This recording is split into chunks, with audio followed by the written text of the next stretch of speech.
Good morning, everybody. I would say good evening, but it's a little after 12 o'clock on a Friday. So, kind of was in here doing some work on a little Donald Teller. I'm pulling the trans out so I can swap this to this one here. So I hope everybody had a good day at work, and hope everybody's day is going good. For those who's working morning shift, evening shift, and night shift. So, but it's a little bit late. I said, well, let me go ahead and do this video so I can have a part two, coming out pretty quick. So basically, I left a few things out with this third generation Mazda Protege, Mazda Speed Protege, Torsen LSD differential. The ring, it has a intensity of this ring breaking loose from the carrier here. So what you have to do is weld the ring to the carrier. And also, it's good to weld this pin, because if this roll pin breaks, guess what? This diff pin will come out and it'll tear a freaking hole in the trans case, big time. So yeah, it'll tear your transmission case up. I've had one do it, and it didn't look good after the damage was done. So needless to say, I had to get another transmission case. So, but yeah, I'll probably be tacking that up on both sides, there, here, and here. And like I said, if that diff pin does break, this can't come out. So that's probably what I end up doing with that. But yeah, you have to weld the ring gear to the carrier. If not, this ring gear will break away from the carrier. I don't know why they made it like that. You'd have thought they would have maybe enforced it better than that, but unfortunately they didn't. And there's some great people out there that were able to catch that and actually talk about welding this ring to this this carrier. So that's good. That's a good thing.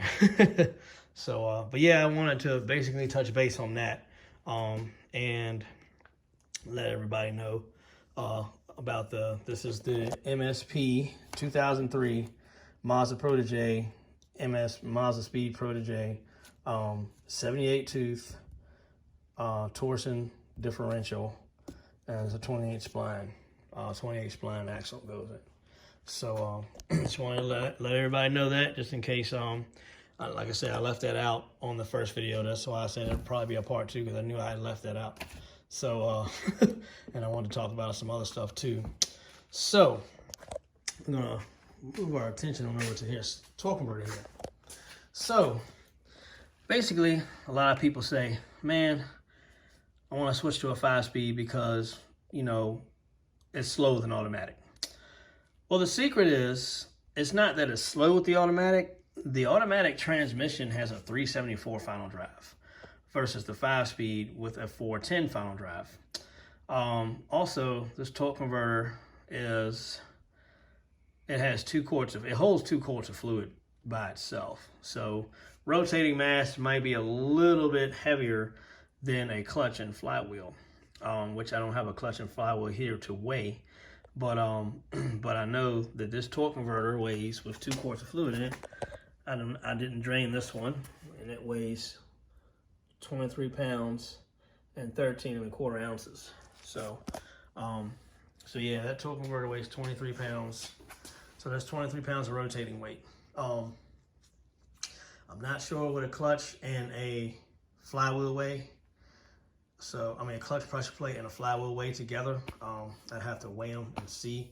But 4eat automatic transmission torque converter with 2 quarts of fluid should weigh 23 pounds. Some of them will weigh, not all these torque converters are going to weigh the same.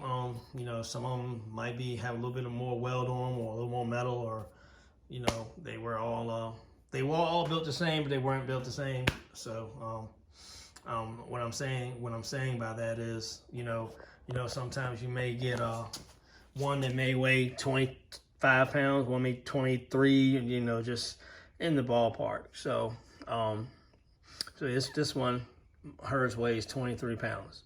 So just wanted to let kind of let everybody know, let everybody know what it weighed with fluid in it.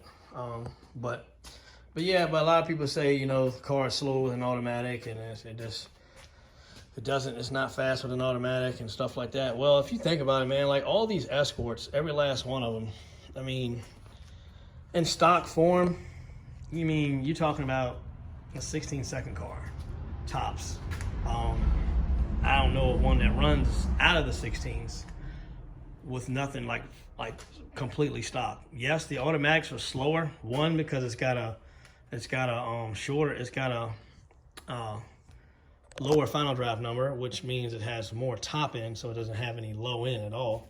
And see, the BP engine doesn't have any low end torque to begin with. So with the automatic, it's definitely a dog out the hole. But once it gets going, it gets moving pretty good. Now I can tell you, my wife's automatic with this turbo on it, it comes to life. The only downfall we had was the fact of it had a low stall converter. It was only a 2100. It was only a 2100 stall converter in it. So level 10 actually makes a 3500.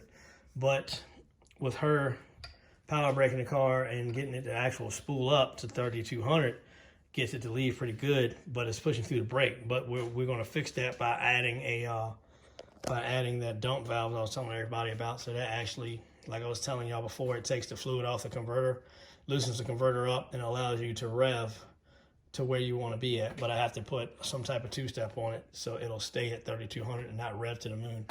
So and when she comes off the button, it don't come out the whole hard. So but yeah, that's basically the differences between a 5-speed and an automatic. You got 23 pounds. You got 23 pounds of rotating weight there with the torque converter with 2 quarts of fluid in it. And like I said, I'm not sure what a clutch and flywheel weighs. I need to actually weigh the clutch and flywheel and see. But the automatic will work good if it's got some power to push it. It just needs power to move it. The thing is, the 127 horsepower or 88 horsepower or 110 horsepower, let's be real, it's not going to move that thing. So your Z-Tach is like 130 horsepower.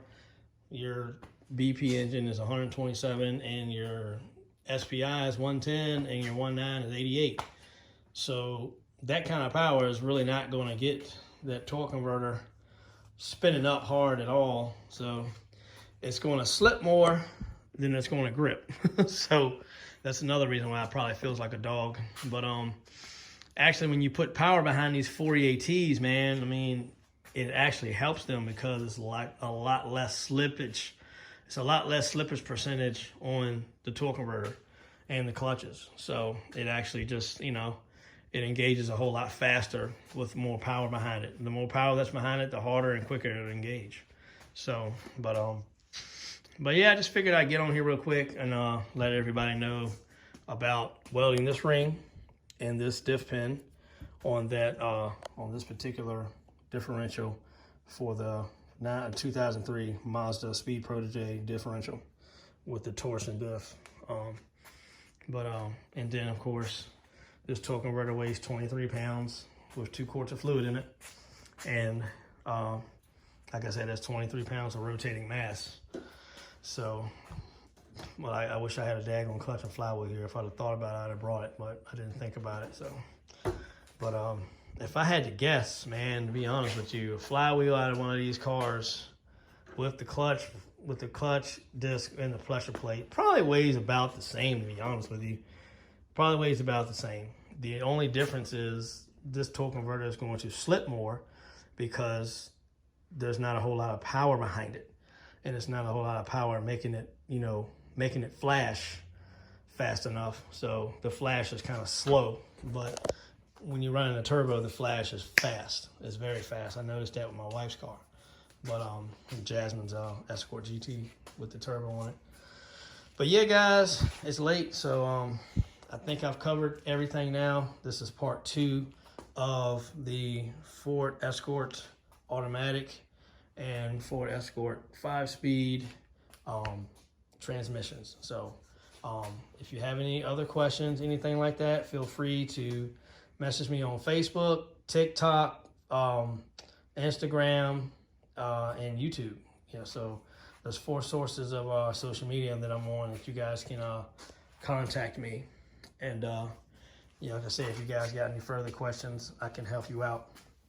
So, but I was glad to able to get my CPS scale in here and weigh this, because I was always curious what it weighed. So now that I know what it weighs, but yeah, I just want to do that and give everybody, shine some light on it. You know, shine some light, more light on these transmissions for the Escorts. You know, so people will use them more. You know what I mean? You know, they're not as bad as people think they are. I've run trial through them. I mean, Donatello here has been making a good deal of power on the stock G series with the open diff, but with one wheel pulling, man, you know, it's hard to achieve the goal I want to achieve with this car. So I just might as well go ahead and go to the torsion differential and 28 spline and have 2 axles pulling rather than 1. So, but yeah, like I said, these transmissions ain't bad at all as long as you maintain them. Keep your fluid right on them, you know, especially the automatic. The automatic is very fluid sensitive on some transmissions, but the I think it's called Wolverine that we use on these, Wolverine synthetic transmission, automatic transmission fluid. And like I said, Jasmine raced hers for 2.5 years and it did great. I mean, it took the punishment, took the dyno time and everything. So, but yeah, but the guys, all you guys are saying, you know, oh man, I wish I had a 5-speed, wish I had a 5-speed. It's so slow with the automatic. So just imagine the automatic transmission with a 410 final drive. The car would be a whole lot quicker. Definitely be a whole lot quicker with a 410 final drive. So that's the difference. 410 on the 5-speed versus 374 on the automatic. So yeah, I mean, that's a drastic change, you know. And one of the reasons why somebody had actually made a comment on FEOA about my wife's car tacking like 2,000 RPMs at like 70 miles an hour. That's because that's because that transmission has a 374 final drive in it and not a 410. If it was a 410, then it'd probably be tacking like 3,000, 3,500 at 70. So almost 4,000. So, but yeah, I just want to get on and real quick and just chat with everybody and let them know about the automatic and the 5-speed there, and that what the differences were, and what the difference in gear ratios and stuff like that, and to what to do if anybody wants to run that 2003 MSP Mazda Speed Protege torsion differential as an upgrade, because it's it's the next step up from the open differential that comes factory in any other G series transmission. So, but this is the next step up. This is 28 spline versus 26, so that definitely hold a little more power. There's been talk, you guys probably know him on FEOA page. It's I think his name is Figure It Out or something like that on FEOA, and he actually commented on my post, my YouTube video that I posted on the site though, and the link that I posted on the site, and he was saying that the 2001 through 2004, I believe, Escape 5-speeds had a what in the world? Anyway, had a he said I heard something.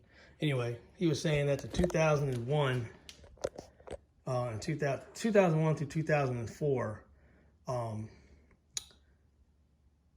Escape 5-speed had a 481 final drive. So I got to look into that, and supposedly has an LSD as well. So I'm definitely going to look into those and see what I can find out. So once I do that, I will definitely make another video and let everybody know. So I'm trying to gather all the G-Series information we can here, so the people that actually need these transmissions and still running these transmissions can still enjoy their cars. So, but I will definitely be doing some research on that Escape transmissions. I don't know why I got RAV4 in my head. Probably because I got a RAV4 drivetrain back there. But yeah, okay. So I'm not gonna talk too much longer. So I'm just going to get ready to get out of here and get off here. But I got some stuff I gotta do in the morning. So, but guys, appreciate you watching. Please like and subscribe. Like I said, if you got any questions, if you got any issues or concerns or whatever about these transmissions and you're not sure, feel free to message me on those 4 sources of social media: Facebook, YouTube, TikTok, and Instagram. So thank you guys for watching, and I definitely appreciate everybody's time, taking time out to watch these videos. So thank you guys, appreciate you, and God bless everyone. See you later.